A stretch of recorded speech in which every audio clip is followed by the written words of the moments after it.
guys, kembali lagi bersama gua di Sakahayang Review. By the way, apa kabar kalian penonton setia Sakahayang? Setelah kita sering membahas kokopetan, jujurigan, iiblisan, sampai bobondonan, pada video kali ini Sakahayang akan membahas sebuah film yang sangat menarik dan diangkat dari kisah nyata, di mana film ini berjudul The 12 Men tahun 2017.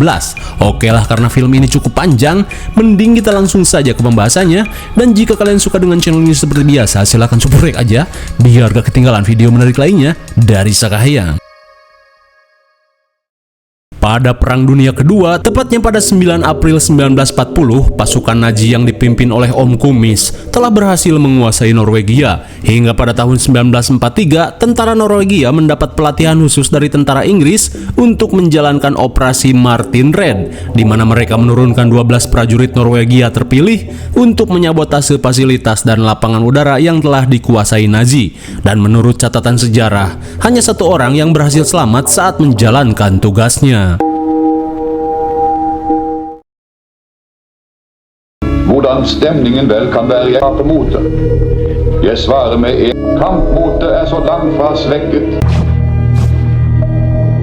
Kisah ini diawali dengan seorang prajurit Norwegia bernama Jen yang berusaha berlindung dari serangan pasukan Nazi, di mana kapal yang mereka tumpangi harus hancur setelah dibombardir secara membagong buta.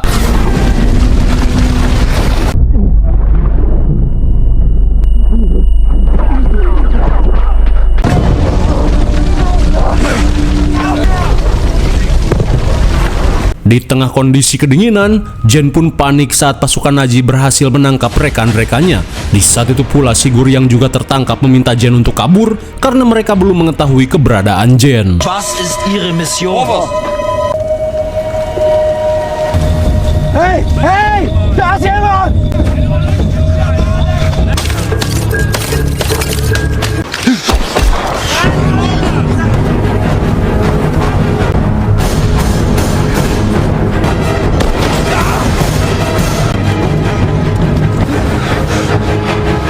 Suwe sekali, udah mah nyeker, sebelah jempol ceker Jen harus somplak tertembak senjata. Di tengah rasa nyut-nyutan, Jen yang pengkor bergegas melanjutkan pelariannya.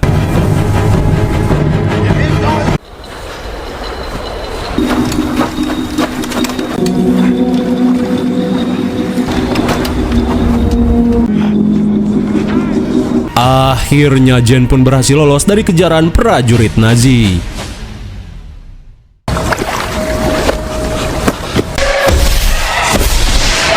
Di tengah kondisi membeku pada malam poek, Jen pun panik saat pasukan Nazi masih melakukan pencarian. Bingung harus kabur kemana, Jen pun nekat berenang di laut yang dinginnya sangat mematikan.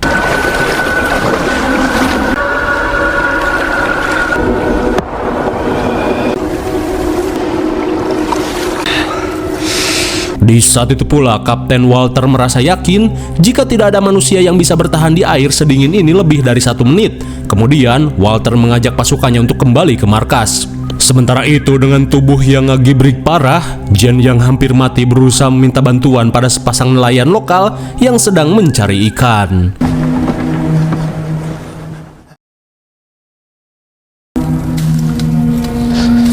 Setibanya di kediaman nelayan, Jen yang tak ingin merepotkan berkata jika dirinya akan secepatnya pergi setelah sedikit menghangatkan diri. Melihat jempol Jen yang somplak, Yanti yang baik hati bergegas membawa sepatu bot agar Jen bisa melanjutkan pelariannya. Dikira pasukan Nazi, rupanya pria tersebut adalah putra Yanti yang bernama Ipan. Kemudian, Jen yang akan kembali ke markas menanyakan jalur tercepat dari sini.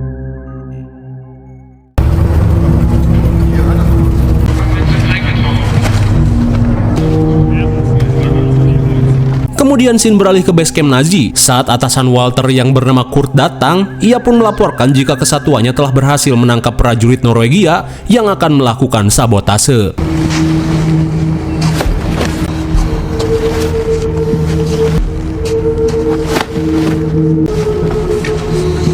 Namun sesaat kemudian, Kurt langsung menanyakan keberadaan prajurit ke-12. Terlebih dari laporan yang ia dapat, ada 12 prajurit Norwegia yang dikirimkan untuk melakukan sabotase. Lantas Walter berkata jika prajurit ke-12 yang kabur telah tewas kedinginan di lautan. Tak langsung percaya, Kurt meminta Walter untuk membawa jasad prajurit terakhir guna membuktikan ucapannya.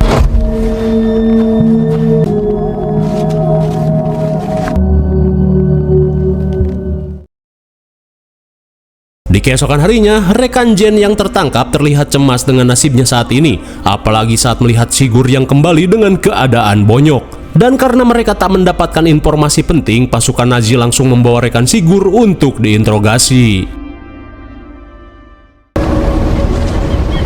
Sementara itu, setelah mengantar Jen ke dermaga terdekat, Ivan langsung bergegas pulang sebelum ketahuan pasukan Nazi. Åh, herregud, du ska... Saat Jen melanjutkan pelarian, Mimin yang merasa iba langsung menawarkan bantuan. Melihat ceker Jen mengalami frostbite, Mimin yang khawatir berniat untuk menolongnya. Akan tetapi Jen langsung menolak karena saat ini dirinya sedang diincar oleh pasukan Nazi. Dan baru saja diomongin, Mimin yang melihat pasukan Nazi datang meminta Jen untuk segera pergi.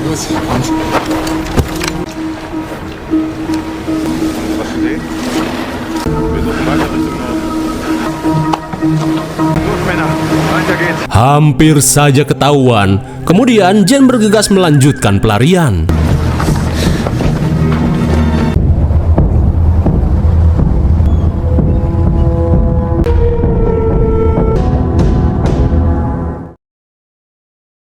Sementara di sisi lain, Kurt yang melanjutkan interogasi terlihat merendam para tawanan di laut yang dingin.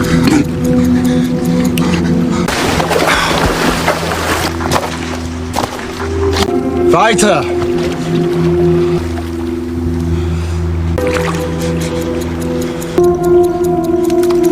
Seketika Kurt pun kesal saat melihat para tawanan memilih untuk tetap bungkam.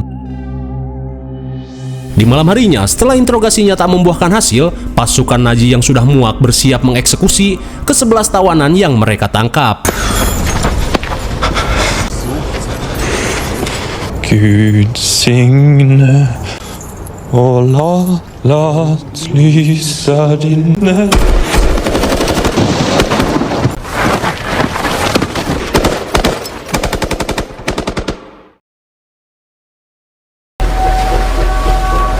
Vi är snart framme. Di keesokan harinya, Jen yang melanjutkan perjalanan terlihat mendapat tumpangan dari nelayan baik hati bernama Erik. Hingga sesaat kemudian, Jen pun panik saat melihat frostbite di kakinya yang semakin menyebar. Di saat itu pula, Erik memberikan perbekalan dan alat ski untuk mempercepat perjalanan Jen. Lantas sambil menunjukkan peta, Erik meminta Jen mengambil jalur pegunungan guna menghindari kejaran pasukan Nazi, di mana jalur pegunungan tersebut merupakan jalan paling aman untuk pergi ke Swedia. Tak cuma itu, sambil menunjukkan koran, Erik pun menambahkan jika semalam Letnan Kurt telah mengeksekusi 11 prajurit Norwegia yang telah mereka tangkap. Terlebih saat ini, pasukan Nazi sedang melakukan pencarian untuk menangkap Jen. Setelah melewati perairan, si subur Peder langsung turun dari kapal untuk membopong Jen ke daratan. Lantas sebelum Jen pergi, Erik meminta Jen untuk menyamar sebagai warlock, karena di depan sana, Jen akan melewati pos tentara yang sedang berjaga. Furuflaten. Så sätt du bara båten på räck. Nej, du måste över fjället. För du kommer till gränsen.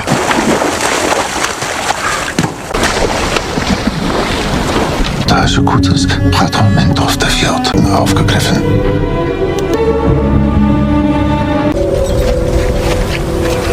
Singkat cerita, setelah jauh melakukan perjalanan, Jen mulai panik saat akan melewati pasukan Nazi.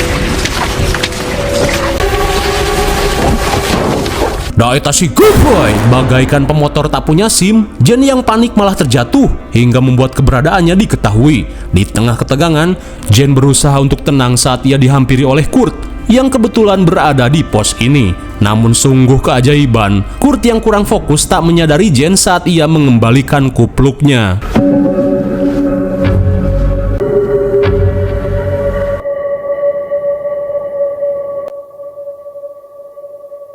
Lah, seketika Kurt pun panik saat menyadari sosok yang ia bantu merupakan prajurit Norwegia terakhir yang ia cari.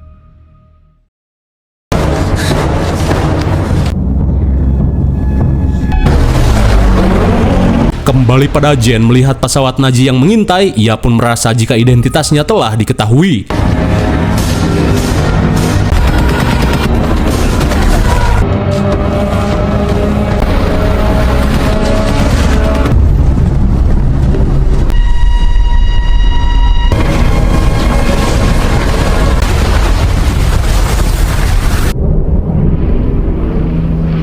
Sungguh malang, Jen pun harus dihantam longsoran salju.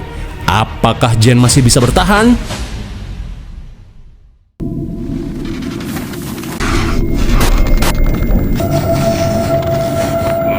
Singkat waktu, dalam keadaan yang sangat ripuh, Jen berusaha bangkit untuk melanjutkan pelarian.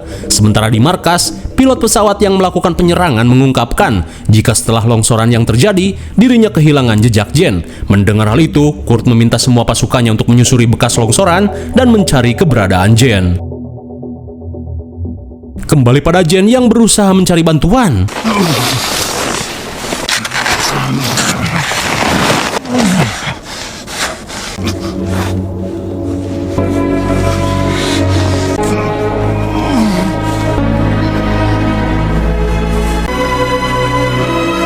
Dengan daya tahan tubuh yang luar biasa, Jen masih bisa bertahan sampai saat ini.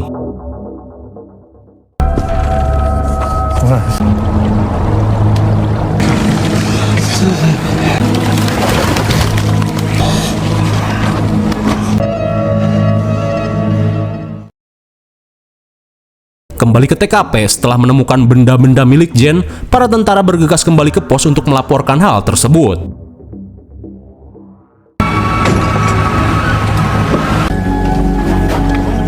Beberapa jam kemudian, Marius yang sedang memotong suluh seketika heran saat melihat pasukan Nazi yang datang melakukan penggeledahan di peternakannya. Hingga sesaat kemudian, Kapten Muller yang memimpin penggeledahan mengungkapkan jika saat ini mereka sedang mencari seorang pejuang Norwegia yang berhasil kabur. Namun Marius mengungkapkan jika dirinya tak pernah melihat keberadaan prajurit yang mereka cari. Mendengar hal itu, Muller pun mengajak rekan-rekannya untuk kembali melanjutkan pencarian. Hingga saat para pasukan Nazi akan pergi, seketika Marius panik saat melihat seseorang yang datang dari kejauhan. Wir sind fertig hier. Versuchen. Nächste Bauernhof.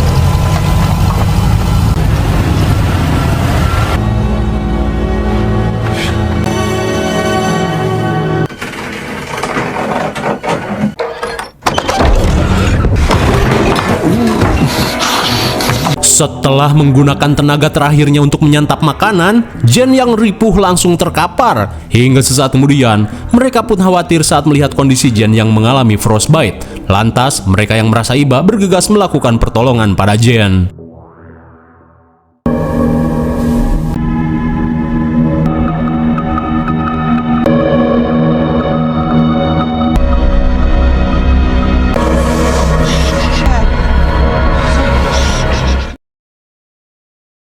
Beberapa hari kemudian, Jen yang sering mengalami mimpi buruk terlihat ditenangkan oleh seorang wanita cantik bernama Gurdun. Kemudian, Gurdun berkata jika ia dan para warga hanya berusaha membantu perjuangan Jen. Terlebih mereka sudah muak dengan penjajahan yang dilakukan oleh Nazi di negara ini. Mendengar hal itu, Jen pun berterima kasih banyak pada bantuan yang selalu diberikan oleh rakyat Norwegia.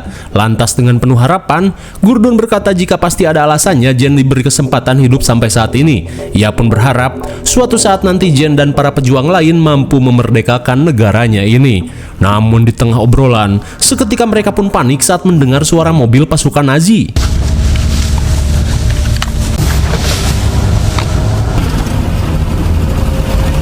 Betapa syoknya Gurdun saat melihat Kapten Kurt sampai turun tangan untuk melakukan pencarian di peternakannya. Sambil berusaha untuk tenang, Gurdun hanya berharap pada keajaiban agar Jen tak bisa mereka temukan.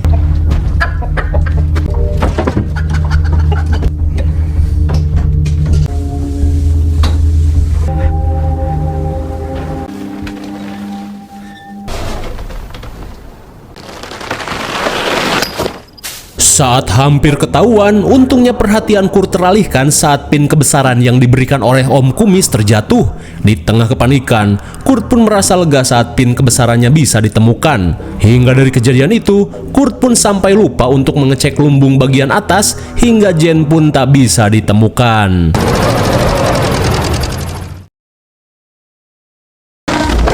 Vi må ha det over tunnene ned på veien. Det ligger tømmerkøye på andre siden av fjorden. Di sore harinya, mereka yang tak ingin memaksakan Hoki memutuskan untuk memindahkan Jen ke tempat lain.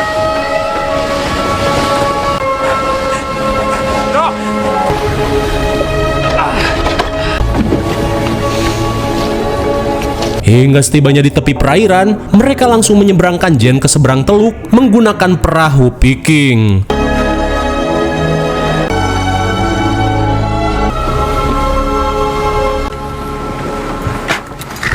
Setibanya di gubuk terpencil, sambil memberikan beberapa persediaan, Marius meminta Jen untuk bersembunyi di tempat ini sampai para warga menemukan cara untuk memberangkatkan Jen ke Swedia. Karena sampai saat ini, Swedia belum terjajah oleh rezim Om Kumis.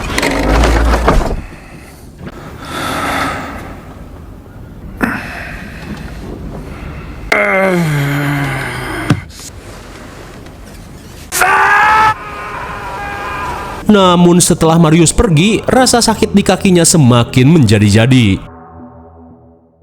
Di pagi buta, Jen pun terbangun oleh suara ribut dari luar gubuk.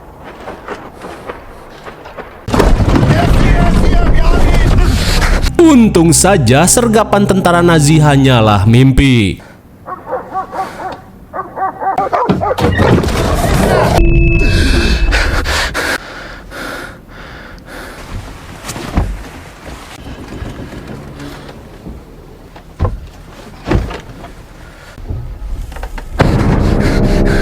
Rupanya Jen yang mengalami demam parah mengalami mimpi berlapis-lapis seperti wafer jenggo. Hingga di setiap malamnya, Jen tak bisa tidur dengan nyenyak.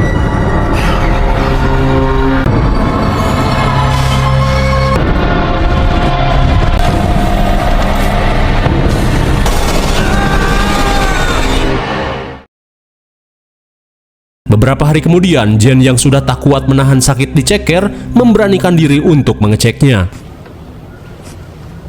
Oh my god, rupanya tak hanya frostbite, luka di kakinya mengalami infeksi dan membusuk. Tak ingin mati di tempat ini, Jen memberanikan diri untuk memotongnya.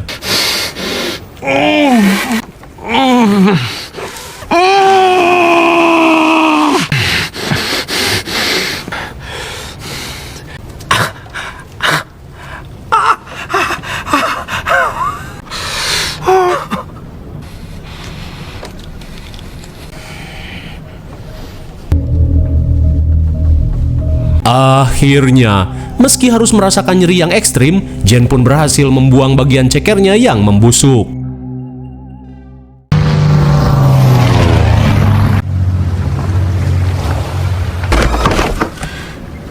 Singkat cerita, 12 hari kemudian, Marius dan ketiga rekannya kembali menemui Jen. Ia pun berkata jika mereka sudah mempunyai cara untuk memberangkatkan Jen ke Swedia. Di saat itu pula, Jen langsung menunjukkan cekernya yang berhasil ia potong, dan kini dirinya merasa lebih baik karena terbebas dari infeksi. Hingga sesaat sebelum pergi, mereka pun langsung merakit papan seluncur yang akan digunakan untuk membawa Jen pergi. Där. Där.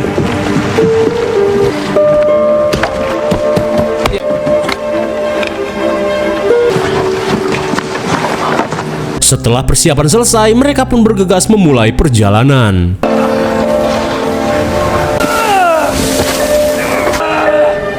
Håll den där! Vi byter tur. Håll där. Kom igen.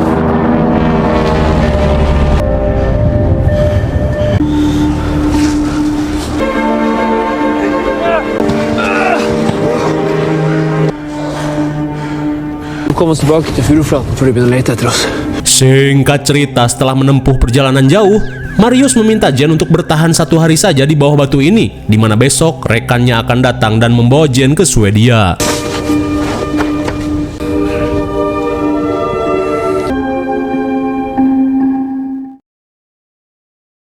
Hingga di malam harinya, Jen yang kedinginan berusaha bertahan sampai bantuan datang. Namun kesengsaraan Jen sedikit terobati saat ia melihat indahnya aurora hijau di langit malam.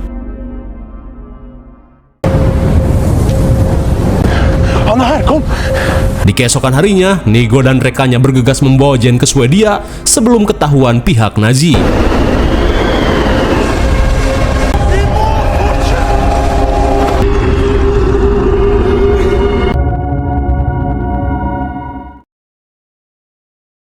Namun di keesokan harinya, karena badai ekstrim yang menerjang, Nigo mengungkapkan jika saat ini mereka harus berlindung sejenak sampai badai mereda. Apalagi kini, Nigo memberitahu jika pihak Nazi telah memperketat keamanan di area perbatasan.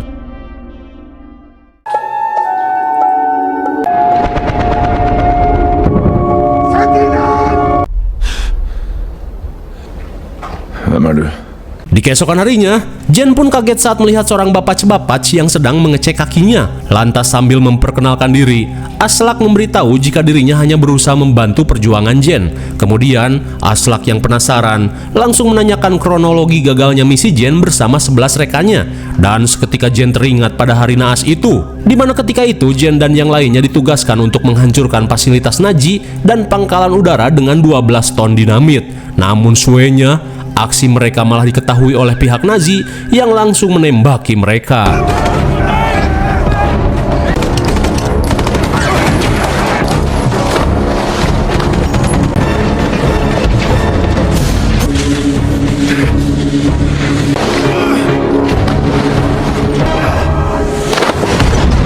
Dan seperti yang kita tahu, 11 teman Jen harus tertangkap dan dieksekusi oleh pihak Nazi. Singkat cerita, hari demi hari berlalu, para warga yang mendapat kabar dari Aslak terlihat memberikan makanan secara bergantian untuk membantu perjuangannya. Hilsen til alle de landsmenn som nå lytter i denne stund vil føle Bra for Norge. Hingga setelah beberapa hari berlalu, Nigo mengungkapkan jika besok Jen akan berangkat.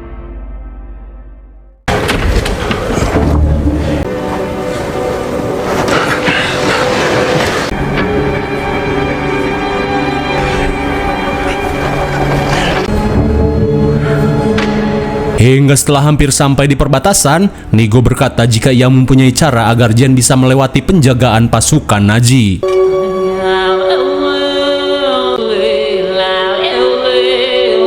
Rupanya, mereka akan menyembunyikan Jen di antara rusa kutub yang akan bermigrasi guna melewati penjagaan ketat. Hingga di malam harinya, Jen melakukan persiapan dengan berkamuflase menggunakan baju yang terbuat dari bulu hewan.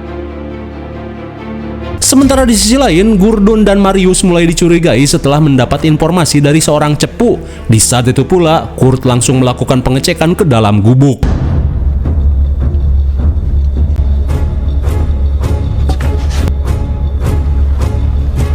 Setelah menemukan potongan jari ceker Jen, Kurt langsung meminta Walter untuk melakukan interogasi pada Marius dan Gurdun.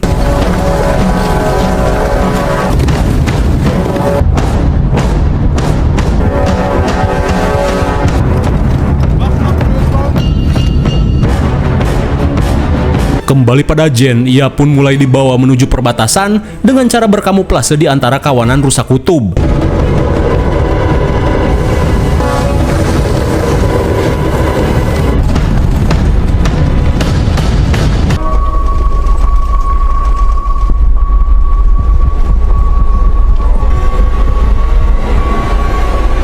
Namun di tengah situasi genting, Jen pun panik saat melihat tali gerobak yang melonggar.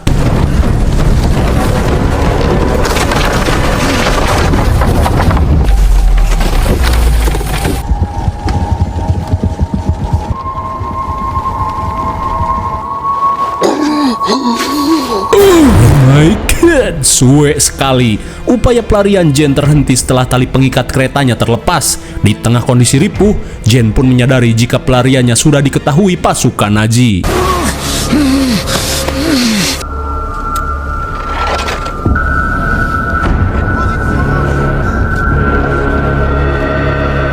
Hingga di tengah keputusasaan, Jen pun merasa jika perjuangannya dan juga harapan warga Norwegia akan pupus sampai di sini.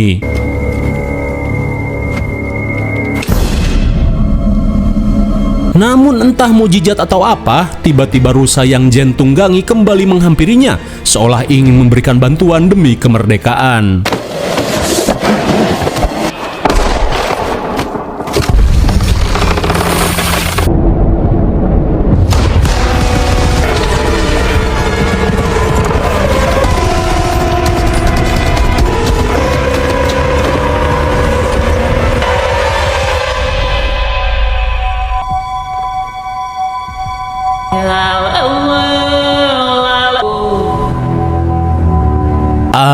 Akhirnya, Jen pun berhasil melewati perbatasan dan sampai di Swedia.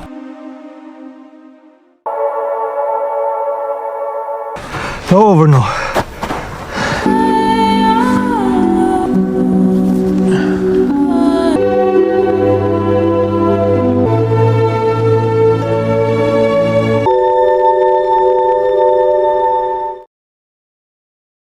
Sementara di gubuk, sontak Kurt pun syok parah saat mendapat telepon dari penjaga perbatasan jika saat ini Jen berhasil kabur ke Swedia.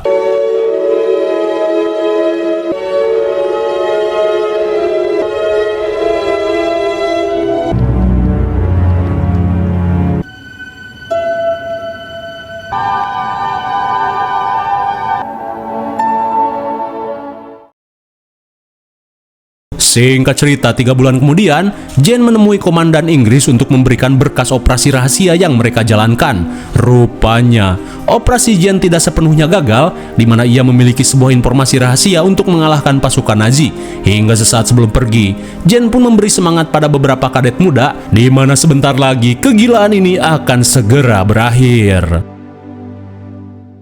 Kemudian, scene memperlihatkan sebuah catatan di mana pada tanggal 8 Mei 1945, Norwegia yang melakukan perlawanan akhirnya bisa terbebas dari penjajahan. Tak cuma itu, berkat aksi heroiknya, Jen mendapat medali kehormatan Saint Olaf. Sementara itu, Kurt dijatuhi hukuman mati akibat kelalaiannya yang telah membuat Jen yang memiliki informasi rahasia lolos begitu saja.